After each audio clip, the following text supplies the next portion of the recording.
All right. Okay, I've learned something from you today. You did it. I did it. You did it. Did it. Oh Okay. my goodness. Yeah, I always do Facebook lives, but never done Instagram. So it's good of you to ask me, so I can do it myself. Yeah. You've acquired a new skill. You've acquired a new skill. Yes. Oh, we learn every day. Yeah. Yeah. Yes. It's Yeah. been unlocked. You've unlocked it. So Yeah. blessings, so, Yeah. so great to see you again and be seen, and be seen by you. And yeah, I was asking, about your dreadlock journey. I was just About wondering, my hair. because I never saw your hair out like this. So what was your No. reasoning for starting it? Like, why did you start your dreads like that? Yeah. Yeah, I always loved it, even when I was, I think, in my 20s or something. But I always had a reason not to do it because I did a lot of sports, so I had to shower a lot, and then dreads is not very easy. And afterwards, I had a nutritional practice, and well, I had a clientele that I thought, well, I don't think they like it, so I didn't do it. And then afterwards, when I quit, when I sold my practice, I thought, okay, this is the moment. This is the moment I will get my dreads, and well, now everybody recognizes me because of my dreads for the last 10 years. So yeah, yeah, I love it. I never had a regret, not even a second that I took dreads. So, but I mostly have them on top of my head. Yeah, yeah, Yeah, yeah. yeah, wrapped up. Were there any spiritual reasons, or any inspiration from other people, or were there any reasons of that nature that made you want to feel more connected to your hair in that way? Um, no, not really. No, it was just that I liked it very much. I thought it was beautiful always. When I saw people with dreads, I thought, oh, yeah. So mo I did feel a kind of connection to people who had dreads, I think. Yeah. But I don't know exactly why. No, I just love it. Yeah. Hey, so just the style of it. You just enjoyed the Yeah. style. Yeah. Yeah. Okay. I Okay. love the style. Because when you say Amudra, you've been growing them for 10 years. I've heard people talk about dreads that that the locks are almost locking in information. I've heard of people talk about our hair as though our hair is like antennas that we can receive more, that we can channel more, that we can be nourished more by light.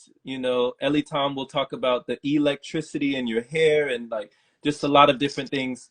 Have you ever learned about certain things, or known things about your hair that were kind of esoteric? Well, of course, we all know the stories about African, no, the Native Americans who have long hair, and uh,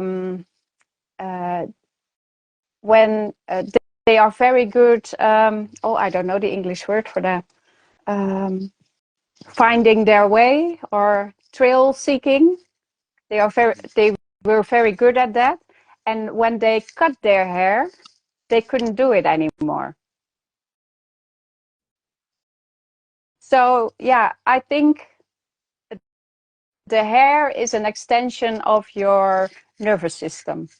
So I think you are more sensitive to things. But also, a lot of old information is in your hair because everything you ate, everything you did, for some people it will be drug use or something else. You can find it in your hair when they put it. I don't know what kind of things they do in the laboratory, but they can find if you use drugs in your hair.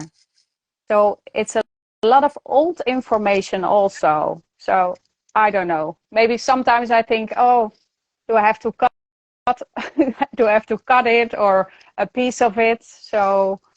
Um, so you have all the newest information, but I don't know. No. What do Okay. you think?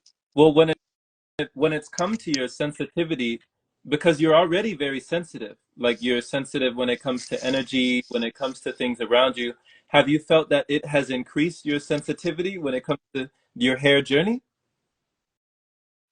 Yeah, but I don't know. Since I live on prana, it's been 6 years now, so I became more sensitive. So I don't know if it's my hair or something else, of course. Yeah, so maybe it's both. Yeah, maybe it's Okay. both. Yeah. I'm excited to see where it leads, you know. I'm excited to just grow mine, to continue growing it. And, you know, there's so many stories, like you said, not just the Native Americans, the natives, but also like I know that there's even biblical references to, you know, Samson with the locks of his hair, and that he was strong, and that, you know, he had Oh yeah. the Yeah. power of, you know, on his side, and he was able to do so many things, and that when his locks or when the hair was cut, his strength was gone, you His know. strength was I remember hearing gone. that. Yeah. Yeah. Well, I think the way you wear your hair says something about you. So it's part of your personality. Yeah. Hmm. Yeah. Hmm. Also, does it also say something about when you keep it wrapped? Like, is there a reason that you might cover your hair at other times? Like, might mostly have it covered up. Is there a reason? Um, well, I'm a Kundalini yogi, so so we always wear it up. Yeah. Yeah. To get the focus on the top of your head, on your crown chakra, and you can focus much better when it's up. Okay, you're teaching Yeah. me so many. I never knew that. I Yeah. never knew that. Yeah, that's why the Kundalini, of course, it's the Sikh tradition, but also we as Kundalini teachers have or turbans or their hair up to get the focus here. So all the Kundalini energy that is created can flow next to your spine and can go to your head. So then it creates a flow inside of your body. Wow, Yeah. powerful, Yeah. powerful. Yeah. So the focus, Kundalini yoga, you're saying the focus is on the crown chakra, to the crown. Okay. Yeah. Yeah. Okay. To pull the Kundalini energy towards your head. So I always tell people when you have a big meeting and an important meeting, even it's in business, please wear your hair up. So do a knot or something on your head because you have much more focus and people will listen better to you. Mm, good Yeah. advice. Good advice. So the focus, concentration, you're pulling it up, you're pulling that energy up, and you can be more focused, more centered. More, Yeah. okay. Yeah. But you do the same with the hat, with the, I don't know, cap. You do the same. Yeah, Yeah. yes. Yes. And I mean, now I do it with more intention, you know? Yeah. Now, Yeah. you know, now I can do it with a reasoning behind it, you know, more reasoning instead of just, you know, having that just covering it just to cover it. Now I cover it for a Yes. reason. I love how you reason of pulling that energy, because when it comes to Kundalini energy, if somebody's listening to you, they've never even heard of this word Kundalini, like how would you describe it? Well, for me, it's an energy. It's a life force energy that is uh, in your pelvis area, and of course, the Kundalini always say it's at the bottom of your spine. Mm, It's like a snake, sleeping snake, so in a coil. And then with breath and with slow movements and exercises, it will awaken and it will go up. So the energy will go up towards the spine, to the head, to the crown chakra, and then it will flow. And I always use it in the pranic retreats. The first thing we do in the morning is Kundalini yoga, to create this flow of energy inside of your body. And I know you do it with Qigong, I think. Yes. Yeah.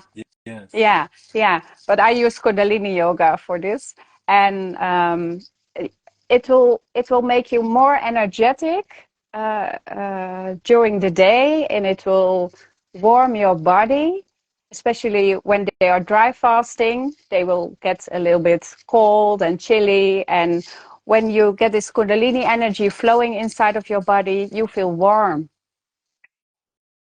Yeah. Okay.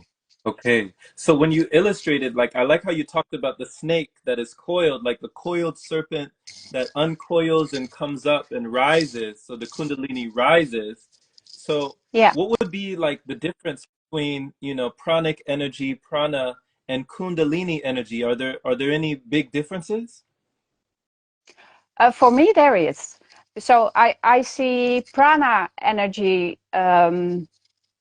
I see prana as a life energy, that is always in us and around us and flows through us, because I see it as a light frequency. So it is everywhere. And I see the Kundalini as a real life energy from the body. So that is really in the body, and prana is everywhere for me. Okay. Okay. Yeah. So prana is like everywhere around the body, like everywhere in abundance Yeah. outside the body, and Kundalini is coming from within the body. Yes. Yeah. Okay. Yeah. Because Okay. Awesome. when I talk in the retreats of prana, okay, it is everywhere. It flows through you, and it is in you and outside of you. Um, um, yeah, that's really the difference, because the Kundalini is really inside of the body, and we can use it to warm the body and to Hmm. keep your body really strong and flowing, but it doesn't necessarily nurture your cells. Hmm. I see the Kundalini energy flowing, and it goes through blockages in your energetic system. Of course, it does. But with prana makes sure that all of your body cells are nourished. Um, Hmm. yeah, yeah. I think that's, for me, this is the difference between the two of them. Okay. Okay. Thank you Yeah. for the difference. Thank you for that breakdown. Because, when it comes to what people will say as Kundalini awakening, like somebody had a spontaneous Kundalini awakening. Can you recall when you had such experience like that? Like, when was the first time that you really felt that energy uncoiling and coming up and rising within you? For me, in the Kundalini, it was the very first time I did Kundalini yoga. I had this feeling, and I thought, because I did all kinds of yoga, and I really felt I had to do a course in it or something, but I didn't know what yoga to choose from, because there are so many. And of course, I already did a lot of breath work, and I worked with energy, and I put a video on YouTube from Kundalini Yoga, because I didn't even know what it was. So I sat down and I did the exercises, and I thought, wow, this is it. It was just such an epiphany. Like, oh, wow, this is it, because I feel it. I feel the energy. I feel it flowing. And of course, when you do it more and more, it rises very easily for me. And, when you get into an exercise that takes longer, so we normally do 11 or 21 minutes or over 60 minutes, one exercise, then it will really flow up and you will get a release in your brain. Um, it's like a natural high. You feel a lot of bliss. Yeah. So you can do it yourself. You can do it with breath work, but you also can do it with Kundalini yoga.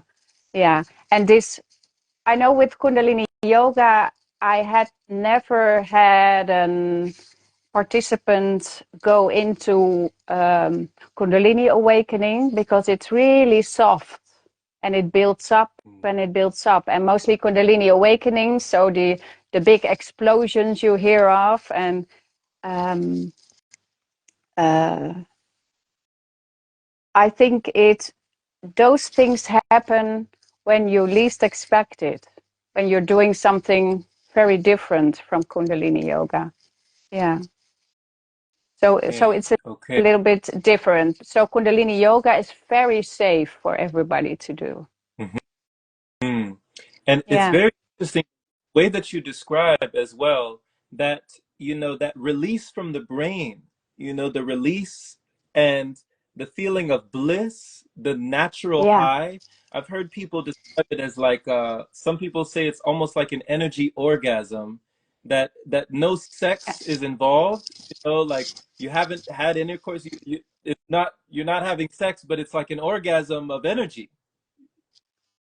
Yeah, it is. It is. Yeah. Yeah, Okay. it's a real Okay. tingling feeling in all of your in your whole body. It's really a great feeling. Yeah. Yeah. If Yeah. somebody's never felt feeling, they haven't felt this energy orgasm, and they might even be drawn to more physical pleasures. Do you feel like having that blissful natural high of an energetic pleasure would kind of, change somebody's mind or their frame around, the physicality of things? Like someone who is more focused on the physical, would this kind of lead them to more spiritual or more energetic? Mhm. Yeah, but I see it as two really different things, I think. Because for me also the physical thing is very, yeah, is very different to, because you are with two then. So, I love that physical contact also, but this spiritual high that you that you can that you can get with Kundalini yoga or breath work. It's just really for yourself. So it's very different, and it is like all of your nerve endings. Um, oh, how do you call it? I don't know, like electricity all over your body. Every nerve ending is, yeah, is electric. Yeah. Yeah. Yes. So everything is firing, everything's coming Yeah. online. Yeah. It's like Yeah. fireworks going off in the body. Yeah. Yeah. Yeah. Beautiful. Yeah. That is beautiful. So, when you talk about things that are very personal for you, like how Kundalini, the energy that, it's a personal experience. Last time you also described the energy of Amudra and how Amudra, chose you to carry the name of Amudra. You said there was this energy that is always around you, and it came during one of your sessions, right? It was one of your sessions that it came around you? Yes. Yeah. Yeah. When I started Kundalini yoga. Yeah. Yeah. Right. So how does that energy of a mudra, like how do you receive guidance from this energy? What could you describe like your relationship to a mudra? Well, this energy is always around me, but it doesn't really talk to me because I have another energy with me, and she is called Light Feather, and she is always touching me. So she's always touching my face and lets me know she is there. And yeah, I had a lot of conversations with her because I first experienced it when I was driving in the car years ago. And I always had a feeling that somebody was touching my face. It was really strange, like not really soft, but like there was a hand just doing this in my face. And I thought, oh, what is this? Is it a guide, or is it an angel, or is it something else? And then later on, a couple of years later, she came through and she said to me, okay, I am the one who is always touching your face. But you never knew I was there. But I had to do it because otherwise you would never have felt me. So she said, I'm an energy, and my name is Light Feather, and I'm always with you. So I asked her, okay, are you my angel or my guide or something else? She says, no, I just want to be with you. And she's a Mm. Native American, and she says, well, we are all here. She says, we have a whole tribe. And I was living on a ship at that point in time. And she said, our teepees and the whole tribe is always where you walk the dog. So near water and trees. And she says, you have to feel when you walk there with your dog, you can feel us because we are here. And I thought it was all really strange, really. I wasn't busy with things like that. But I thought, okay, well, now I'm going to pay attention to what I feel when I walk there. And yeah, that was really, really something like I was a part of them and they were a part of me. And she's always there in all sessions, in all the retreats, um, during the day. And it's like um, she lives the life through me. So she is here to be with me in this life, to experience everything I experience in the body. Yeah, it's Wow. really, really amazing, I think. It is. It is. Yeah, Just fascinating. So she's able to experience this through you.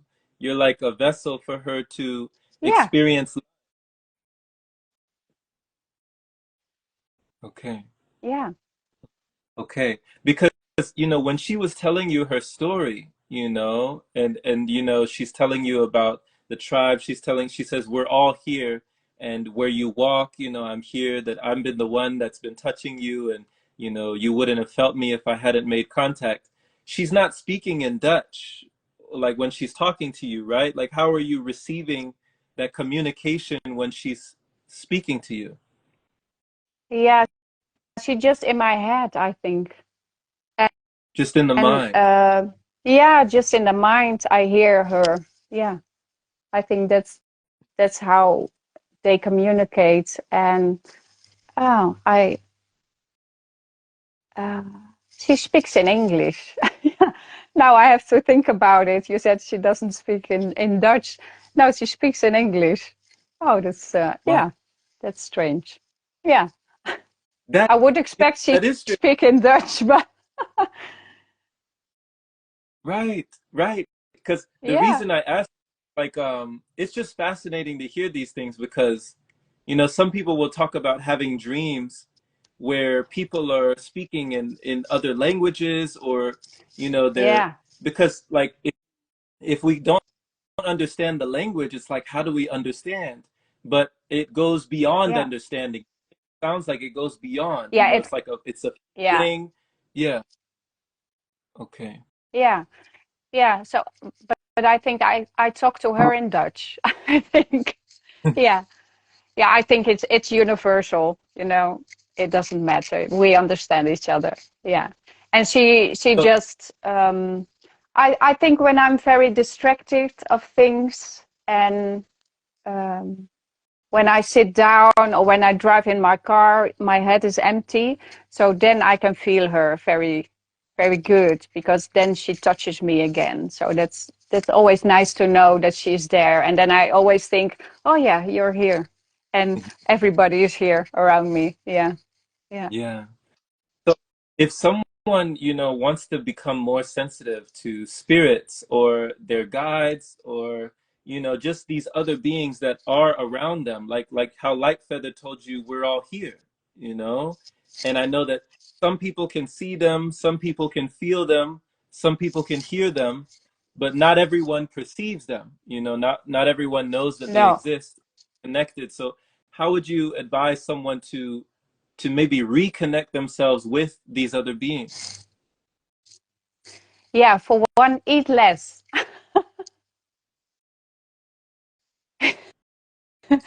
Yeah, you know this. Yeah, because when we are full of food, uh, yeah, it is a blockage, I think, for everything you perceive outside of yourself. And when there is this quietness inside of the body and the emptiness, I always say empty, and some people say, "Oh, empty is not a good word." I say, "Oh, for me, empty is good."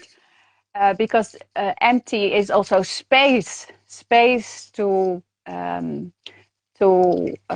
create, to release creativity, and also to become much more aware from what is there uh, more that our eyes cannot see, and what can we hear, and everything comes in because there's so much quietness inside of our bodies, and then you are so sensitive towards these things. Mhm. Yeah, yeah. Yeah. I agree. I agree. Mudra, it reminds me of one of my favorite things to do is to play this, you know, to play this instrument. And, they were telling me about the flute that it's empty. The inside is empty.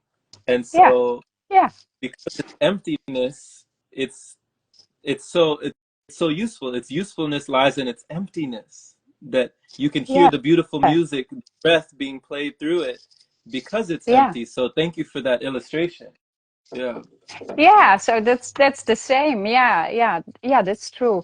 And what I hear a lot from my participants from the retreats is that they find it very difficult to have this empty feeling, because then a kind of unrest comes to them, because this is what we learn, of course, in this Western society, that we have to keep busy and we have to do something all the time.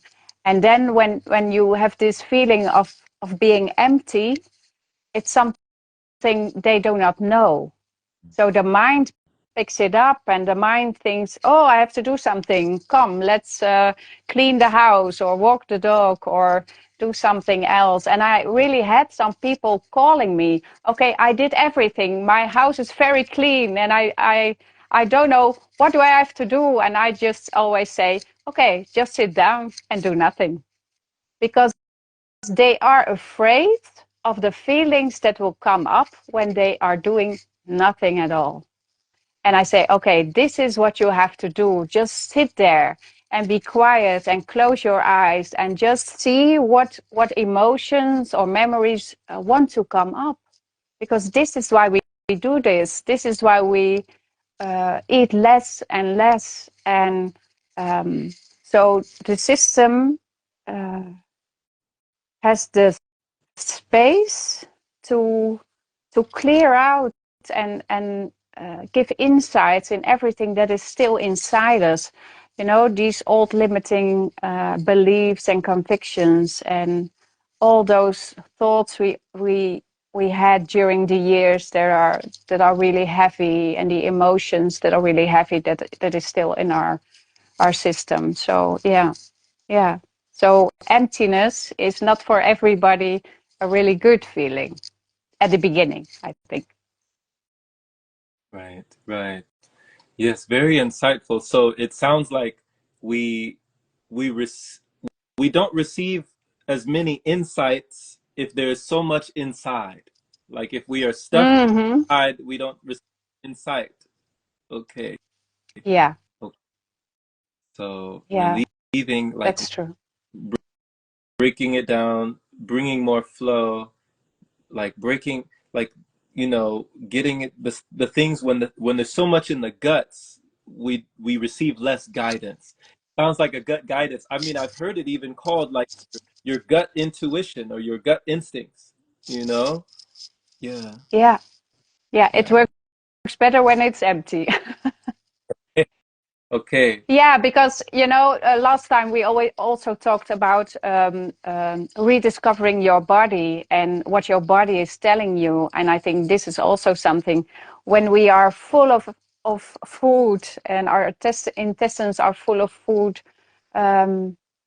we cannot really feel. We are just putting something on all of our emotions, and we cannot feel the things how they really feel. But when you're empty, you are so sensitive to things. And I don't mean oversensitive, because for me, this living on prana brought me a really strong energy around me. So I'm not influenced by other people anymore. So my own energy field is really strong, but I am really sensitive to everything what's going on around me. It doesn't affect me, but I can sense it. Okay. So you are sensitive, you're more sensitive, but you're not affected because you're always protected. Yeah, yeah, you can say it like that. Okay. Yes, that's true. Yeah, So it's almost like a shield, like a force field around you. Like you're protected. yeah, because a lot of people always ask me, okay, how can I protect myself? Because I'm so influenced by everybody's energy around me, and there are people um, just pulling my energy and well, everything. So I'm totally empty now, and I say, oh well, you can do all kinds of exercises, but just when you going into this process on living on prana, after 1 year, I will guarantee you that your energy field is really a force.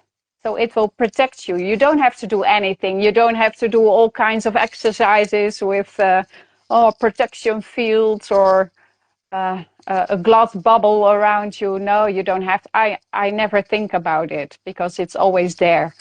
And I think that's yeah. And of course, there are people who are really oversensitive for everything, but they really have to take a really deep look inside. What causes this?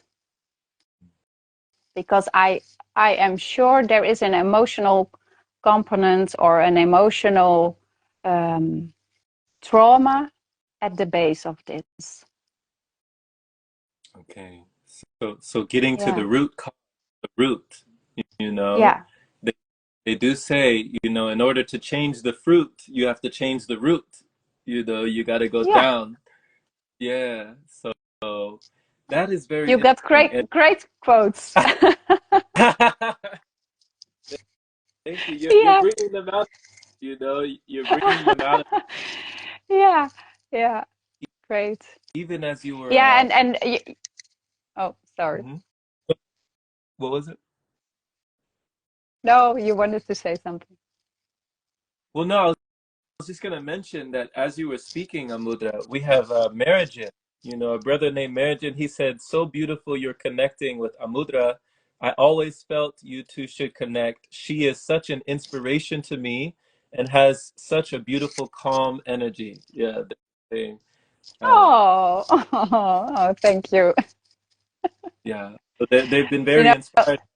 Hmm. yeah, today I had a call from somebody who wanted to join one of my retreats, and she told me, okay, 2 years ago I found you on Facebook or Instagram, and she said I didn't like you then. I said, oh, okay, and she said, no, I saw you as a kind of guru, and she said, I no, she said I didn't like you, but she said that was things inside of me, because now after 2 years I did a lot of work on myself, and she said I can see now that I was just jealous. Yeah, said, I was jealous because I wanted to do what you are doing. And she said, that is why I didn't like you. I said, oh, okay. She says, now I do, because you have such a calm energy, and you are for equality. You don't think you are more or higher or further than anybody else, and you are just really soft. And I think, oh yeah, this is. I can imagine that some people who see me on my pictures, and especially when my hair is up, I look like a kind of guru, but I'm not. I love your humility, your ability to have that humility and to Yeah, just, be in that, to just be in service for the all. Because yeah, when you have people that have these emotions of maybe envy, maybe jealousy, maybe, they wish that they could do what you do, they wish that they could glow like you're glowing, and they see how you're growing and expanding. What message, do you have for people that they feel like they can't do what you do, or they feel like they'll never reach whatever level that they feel you've attained? What do you say to those? yeah. I always say, okay, our soul has chosen this body and this life's path, and this is what my soul chose. But maybe your soul chose a really different path, and it's not that it's less interesting or less important, because we all have our own piece in the divine path, I think.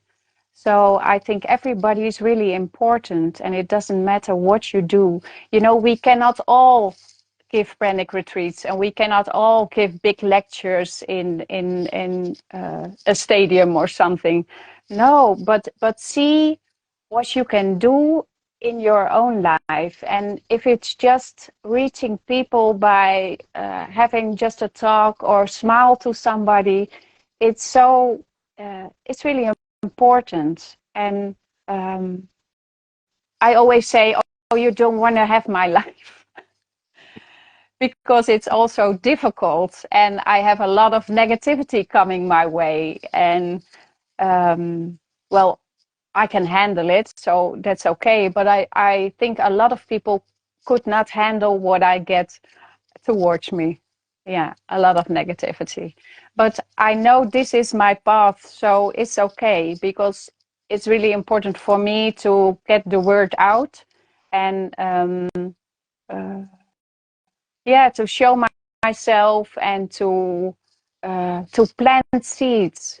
Not everybody has to do this, what I'm doing, not living on prana. No, because when your soul did not choose this path, it will not come. But you have another magnificent reason why you are here on your own path. And I Okay. can always learn from the other, because I think this is really important, because I say mostly to the participants in my retreat, okay, I tell you a lot of personal things, and I will even cry when I tell you some things that happened in my life. So because I'm human, and these emotions can be there, and they are welcome. So all the tears are very welcome. And me as a pranic teacher, I will go to a kind of level, but I hope all of my participants will exceed me in this level. And I learn so much of all the people I meet, and all the people who come to my retreats.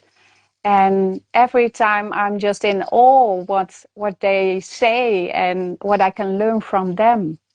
So it's Mm. really, yeah, I learn from you, and you learn from me, and together we can get even, yeah, we can expand. And yeah, I think that's what the reason is why we are here, to do it together and not alone.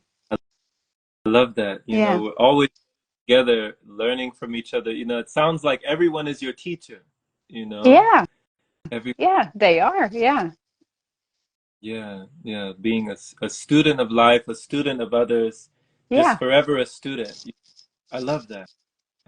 I Yeah. love that.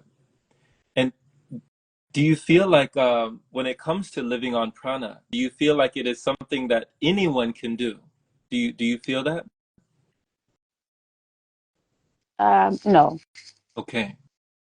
So there are no, people that no. you feel that don't have the capacity to live on prana? Um, I think when I look here in the West, in the Western society, you know, some people um, uh, are on a level of consciousness that, yeah, they just work, sleep, eat, work, sleep, eat, and do nothing else. Don't have, yeah, they are a little narrow-minded, and yeah, I think they are the ones that create a lot of negativity when I'm in an interview or something, because they really cannot get it that it would be possible to live on prana. So I don't think they ever will. And of course, when we look into the world, around the world, there are a lot of people who are just surviving. And when you are in just a survival mode, there is no space and there is no room to broaden your horizon and um, to go in this piece of consciousness, I think. Okay. Okay. Yeah. And with the consciousness and even the collective perspective, the perspective of the collective is always evolving, it's always changing. So I know that, years ago, for instance, you know I can imagine that veganism, not eating animals and not consuming Yeah. animals. I can imagine that years ago, people thought you were crazy, you know, com- completely crazy. Like you're not eating animals. Like where are you getting your protein? Where are you getting this? Where are you getting that? Like how are you alive? How do you survive without eating animals? And now today we see not only, vegetarian restaurants, we see vegan restaurants, we see all sorts of different bistros popping up here and there. We see things catering to that frequency. And now I've even been to like California, New York, different places here in the West, and I'll see pressed juiceries where they don't even sell food. They sell pressed juice, Yeah. like cold pressed Yeah. juice. They sell, different juices, and that's all they sell. They only sell liquid. That's it. And then I've been to places where they'll go even further and they'll have like an oxygen bar. You ever heard of an oxygen bar?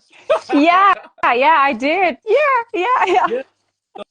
They have things where you can, put something in your nose and you just have there's Yeah. oxygen, it's different flavors. There's like eucalyptus and lemongrass and all these different aromas and flavors, and you're just oxygen, you're oxygenated. So where do you see us heading as a humanity? Like where do you see humanity heading in this direction? Yeah, of course, I always say also that, okay, living on prana, you know, uh, when me and my spouse then started this, and I thought, okay, this was 6 years ago, and when I see the expansion of knowing living on prana or breatharianism during these 6 years, it's really expanded. You know, I counted my retreats. I have given 36 retreats in those 6 years. So we had about, I think we had about 600 to almost 800 people already here in the Netherlands and Belgium alone. So and that creates an expansion and a knowledge. So when I go to a festival here in the Netherlands, 6 years ago they didn't know me and they never heard of living on prana. And now when I come to a festival, everybody thinks, ah, there she is, the one that lives on prana. So yeah, it grows at a very high speed, I think. So when I see like vegan was in the beginning, I think that is living on prana now. So I think in 5 or 10 years, it will be maybe 10 years, it will be something that just is there also, like vegan is now or vegetarian is now. So I think it will grow and grow, and we will see more of it. And I hope that also, there are also doctors and scientists who really want to know how this works, because here in Holland, I don't know, in the States is also, I think there are no really clinical tests or something for us. Everybody is wondering, that's not possible, that's not possible. Every doctor says that, of course, because they learn something else. But nobody is willing to see how our body works. I think that's so strange, but I think it's a money thing. Hmm. Okay. So it's there's a block, there's a block of the energy of the thought, of even the receptivity to the idea or the concept of this kind of consciousness, where people, they aren't willing to receive it because they don't want to perceive it. Okay. Yeah, especially the scientists, I think because they cannot explain it, because Right. that's a bit, yeah, that's different. But I think when it becomes more normal for everybody here, because we are with a lot already. So yeah, you have to see it, that it is possible. And I think, well, it will expand, and it will be a normal thing in 10 years, Okay. I Okay. think. Yeah, Wow. I hope. I love that prophecy. I love that Yeah. prophecy that you, because just to think that just a decade from now, because like you say, it goes quick, especially when you're in these levels, these vibrations and frequency, things just really pick up. So you're saying even in just a decade from now, we can see pranic living as veganism is looked at now. We can see that in the future. That's lovely. Yeah. Yeah. Yeah. Wow. Yeah, I Wow. think so. When it comes, okay, okay. When it comes to the differences, like what would you say is the main difference between fasting and living on prana? How some people think that they're the same, but they're not the same. Where do you see the main difference? Um, Fasting is when you normally eat, and you have a period of time that you eat less, or you just do juices, or take a few days that you do not eat. So that's fasting.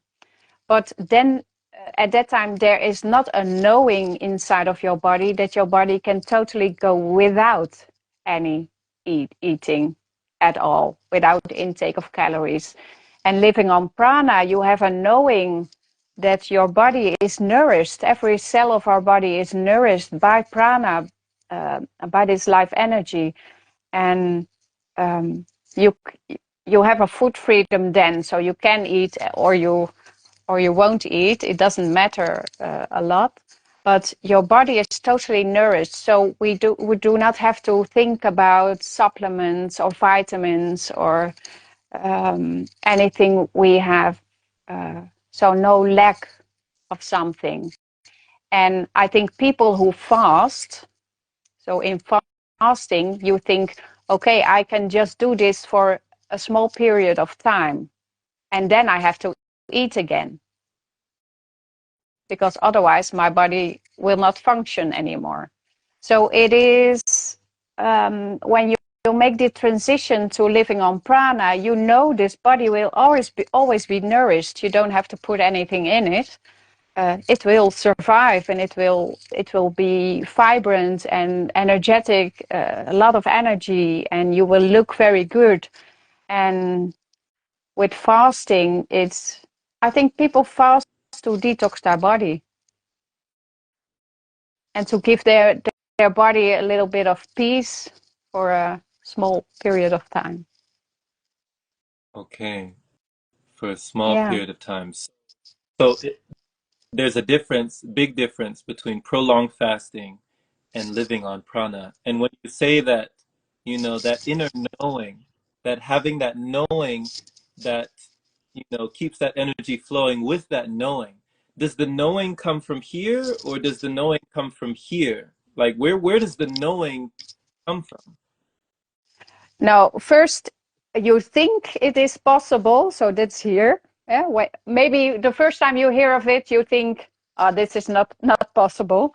But when you open yourself to the concept of living on prana, then maybe it becomes a knowing in your mind. But at that point, it's not a knowing in your body yet. This point will come if you are in the process, or for me, it was in the process. And when I reached a period of 3 weeks with no calorie intake, and I had a lot of energy and I felt great and I saw everything in a different way. I thought, okay, now I can really feel it. Now it became a knowing inside of my body. So that was a really important point for me, because at that point I thought, okay, well, this is it. Now I really know inside of the body that this is really possible, and this feeling will never leave you again, and it brings you to peace inside of you, but always also in total surrender in this process, because there is not 1% doubt in your mind that this is not possible anymore. And you can surrender in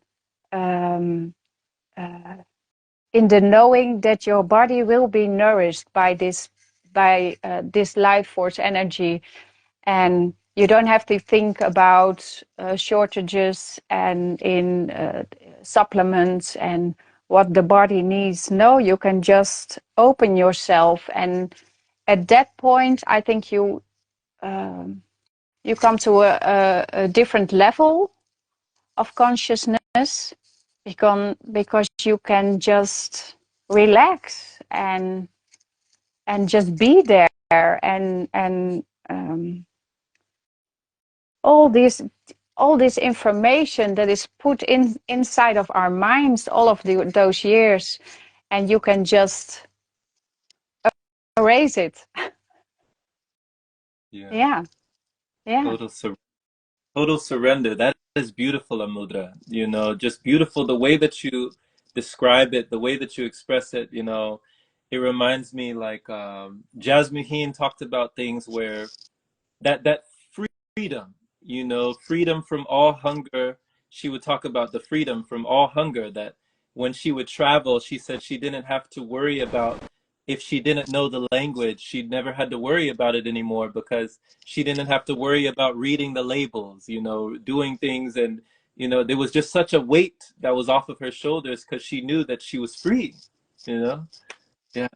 That she could be Yeah, self-sustained. that's a that's a really nice feeling, because I always see people, with their bottles of water and having all kinds of bananas, and when they going on a trip, or with a plane or something, everybody's always busy with food and drinks and all those kind of things. And I think, oh, it's such a relief that you don't have to think about this anymore. You don't have to bring anything. Really easy. Yeah, it's really nice. It Yeah. is. It is. So we have a question for you. And Natalie is saying down below, she's asking, how do you know when you are ready for prana? She's asking. Um, I think it's also a feeling, but I have to say, some people come to my retreat. When you feel it, you are ready. I can, when you feel the pull from your soul, when your soul screams yes, then you are ready. But I also have people who join my retreats who do it because their mind wants to know if it is possible.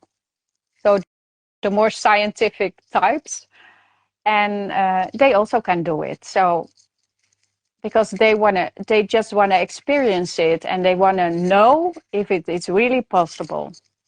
So Okay. everybody, everybody can join, but I always tell them, okay, this is a real process. So do not think you can do this in 3 months, because maybe you can experience food freedom in 3 months, but maybe for you it is a year, or maybe for somebody else it is 2 years or 3 years.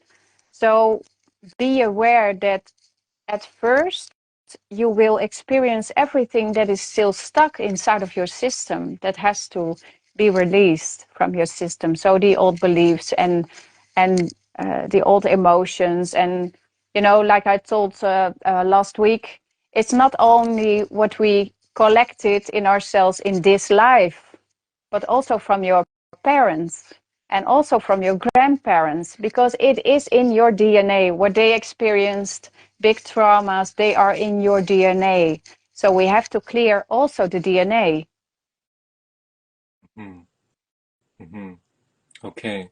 So when someone is pulled, when someone is called, when they feel compelled to come in that direction, they know that they're ready, or they're ready. Okay. Yeah, yeah, yeah. Because I think 5 years ago, I think in the first couple of retreats, I thought, okay, but people have to be at a kind of level to participate. But then the year after, I thought, oh no, because when they feel, for somebody, it's a last step in their development.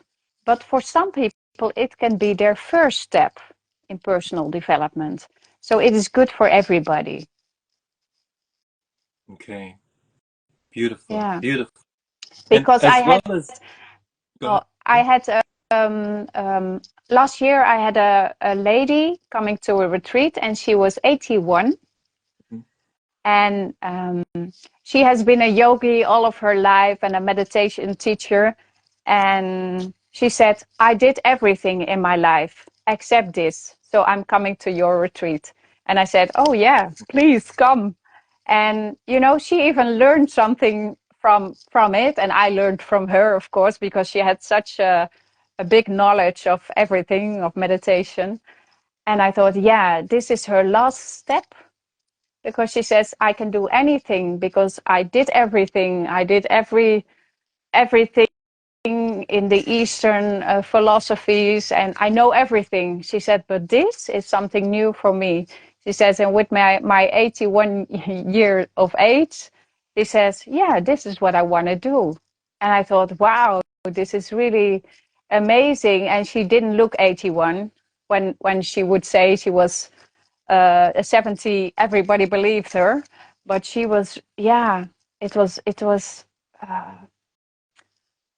I was amazed by her, and I think, okay, so some people are 19 and want to join the retreat, and some people are 81 and want to join. So everybody can do this. Yeah, yeah. It's for all I love ages.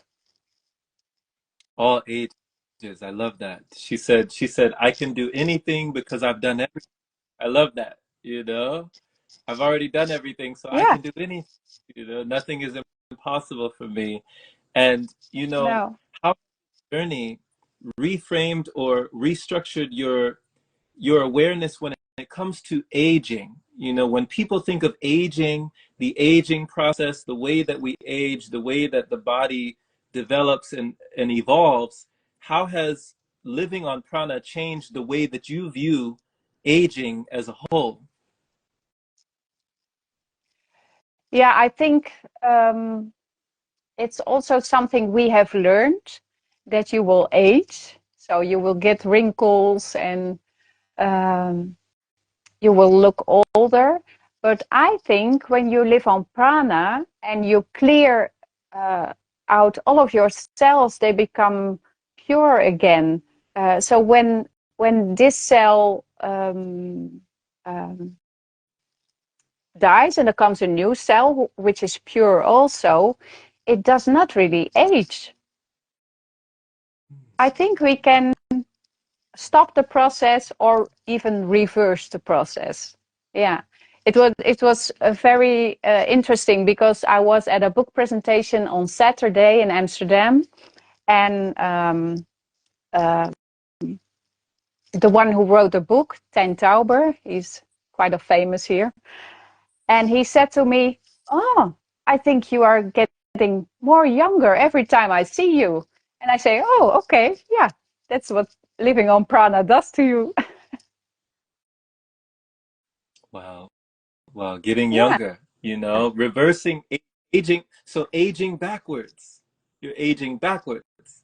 You're Yeah, reversing the maybe. flow, like Benjamin Button. Yeah, because you There's you get yeah, like mhm. Benjamin Button. Yeah. No, no, but I think we can really stop it, and because of the energy is flowing really good, and of course you have to take care of yourself. Um, uh, but I often hear because my age is 52 right now, and a lot of people say, "Oh, you don't look 52," and I say, "No, no, I hope not." But I think when we really get into the cleaning of the cells, that it will show on your body, and your body will be younger for a long time. So I'm always very interested by young people who go into this process and how they will age during all of those years. Because I was already and in the end of my 40s when I started this, of course. But yeah, I think it does a lot for your appearance when you live Yeah, on prana. Yeah. absolutely. And I think Tom was in his 30s maybe when he started as well, and he's around. I think he's either 56 or 57 now, Tom, and absolutely. When he started posting videos, on his YouTube channel, if you go back, he looks a lot older back then Oh, than today. yeah. Like today, he looks much younger than he used to. So it's very interesting to see that, that vibrancy, that vigor, that vitality start to it's just growing. It's even more. Yeah. Yeah. Yeah, yeah, yeah, yeah. So Nice. I don't want this question to disappear on us, Amud. So we have Andrea Catalina. Andrea is from Colombia, and she says, Amudra, Oh, I love to fast, and I know it is possible as I have had long periods of fasting, but at the same time, I enjoy flavors, the sweetness of a papaya, the water of pineapple. Do you think that this means I am not ready? She's asking. no, no, that doesn't mean that. No, because we are human, and in our being human, we want to experience also with all of our senses. So I also love sometimes the taste of something, and I can imagine in her country the papaya. Here you do not want to buy a papaya in the Netherlands because they are terrible. But when you live in a country like that, you love the taste of the mangoes and the papaya, but you do not have to eat it every day, because then it becomes even more special when you take it just once a week or something. Then you can really use all of your taste buttons to really taste it. And I think for me, this is living on prana, the food freedom, that when you want to, you can taste it, but you do not need it. So those are two different things, I think. Yeah. So for me, living on prana is the food freedom. So be free to taste and to eat whenever you want. And I think when you get to the level of vegetarianism, or I don't know what Nicholas calls it, how many levels there are, but when you are totally free of totally free of food, you never eat and you never drink. For me, this is not an option because I will miss things. Because the tasting is very important for me also. So she's totally it's totally okay for her to want that, because this is part of being human, wanting to taste the beautiful fruits of this world. Yeah. Wow. Wow. She said, great answer. Great answer. She said, exactly. Here you want to eat all the fruits, he said. Yeah. So she receives that. Yeah. Yeah, I lived on Aruba and we had a big mango tree in the garden, and I was in my liquidarian period at that time, and I I drank so much mango juice in these days, in that year. Oh, it was so great when you live in a country that has real mangoes and papayas. So I have to Mm-hmm. move, I think. Yeah. And when someone's listening to you during your liquidarian period that you said, and someone's asking like, what is your daily routine? How long do you go between tastings? Like how long would the periods be between, picking something up and putting it down for you that would qualify as like you know, not liquidarian, but living on prana for you? How does it look like? For me, it's really different because now I have, I think, I ate something with my family last Friday because we had a high tea with the family, so I joined them. But now this week I didn't eat anything, and I start a new retreat tomorrow. So I will be in a retreat the whole week and a retreat weekend afterwards. So I think now it will be 3 weeks approximately. Mhm. And afterwards I will be with a friend, so I will probably eat something. And sometimes it's a week, and sometimes it's 3 weeks, and so it's very different because I really just. I'm sorry, I have to cough. You good. You good. Um, so I just let it flow in a natural way, I think. I don't plan it with my mind, because then you are planning, and that's not what you have to do. Just really let it go naturally. Some people are so focused on, okay, these 2 weeks I'm not going to eat. Mm-hmm. But then it is something you have to do. So it's really a masculine thing, I think. And I just say, oh, just be soft and just let it flow. And when you feel like eating something, you can eat something. And when you don't want to eat something, you don't eat something. So just let it be just a natural way. And that's the most beautiful thing. Then you can enjoy um, the whole world around you much more, because eating is not a part of your thought anymore. And when you say to yourself, okay, these 2 weeks I'm not going to eat anything, then food is on your mind. Yeah. Yeah. Yeah. Yeah, I found that as well, that we set up restrictions, like I was saying, the inner child doesn't like to have something off limits, or to say that I'll never do this again, Mm-hmm. or when you make Yeah. something like, you say this is permanent, I'm just I'm never gonna eat again, or it's gonna be like this forever, then the inner child rebels. It doesn't like to hear that. Yeah, Yeah. yeah, So more of a yeah. I think that's a good thing you say, because the inner child is really uh, a rebel in this, and you also have to really pay attention to your inner child and talk with this inner child, and sometimes also see your mind as something.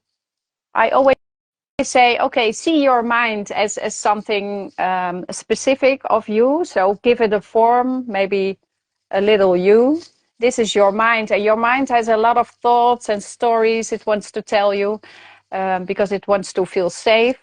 And just say to your mind, okay, I hear you. I hear you, and I can see you, and I know what you want. But I'm now going to listen to my body, but I see you. So that every part of yourself is seen, because this is what we want. We want to be seen, and all parts of you want to be seen and heard. Yeah. right. So so there's one last question before we go. Natalie just asked. Natalie is asking, should someone with a health condition, uh, such, such as diabetes, should someone with a health condition such as diabetes consider a chronic life? Yes. Yes. In my retreats, I have a lot of people with diabetes type 1, uh, and they do really great. Because when you do not eat, of course you do not need as much insulin, and of course it's not only the eating but also emotions. So during the retreat, when people come with diabetes type 1, they have to be really controlled, so they have to know their body, and they have to test themselves after the breath sessions, because then we see a kind of peak in their blood sugar. But they do really great. And when we start afterwards, we start with not with fruit juices, of course, because they cannot handle it, but we do it with uh,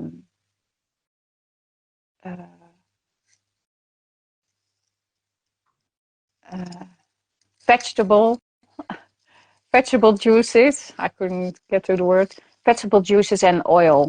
So we put them on vegetable juices and oil, and then we go to about 3 months, and then they can lower the intake of vegetable juices, and then yeah, your doctors will be amazed by the results of this. Wow. Yeah, yeah, they Wow. will be amazed. But also in my retreats, I also use um, the German new medicine. Do you know that?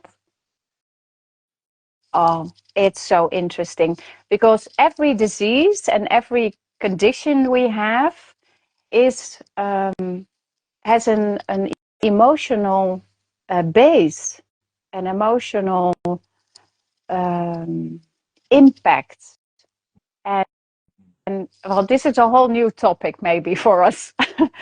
But this is really interesting, because I think living on prana and knowing the German new medicine is just like this. Mm. It belongs together, because it will tell you exactly what is happening into your body, and you will not see a disease as a disease, but a recovery of your body from an emotional trauma. Okay. It's very interesting, and yeah, just look it up for the people who are watching. Also, German New Medicine, and in Dutch is Germaanse geneeskunde of biologische natuurwetten, so the biological laws of nature. And our body always wants to survive, so it does everything to let you survive. But we will see it as a disease, and um, that's the wrong seeing we have, but it's also what we also learned, of course, all of our lives. But it's yeah, it's a different way of looking at diseases. Yeah. Okay. So we will see that when you have a diabetes type 1, there is an emotional component. So we will look at this root cause of the diabetes. And when you resolve this issue or this trauma, and it can be your trauma or your parents' trauma, then the diabetes can just disappear. Hmm. Okay. Wow. Wow. Wow. Man, that's powerful. So that's very, I think that's very enlightening, very hopeful for someone who feels like like it just runs in their family. Maybe they feel like just genetic, like they're cursed with something that they have it for the rest of their Yes. lives. You, it doesn't have to be that way, that they can just release, or No. as others saying, that elimination. Yeah. Yeah. Letting go. Yeah. Okay. Yeah. Yeah.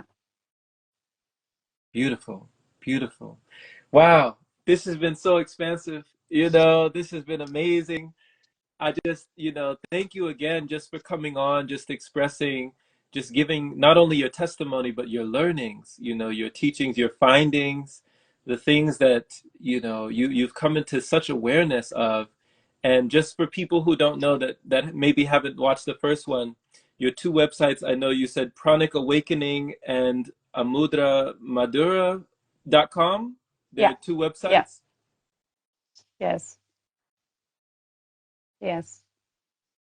Okay. Okay. So thank you. Just thank you so much. And yeah, yeah, I hope that we can do this again sometime. Thank you.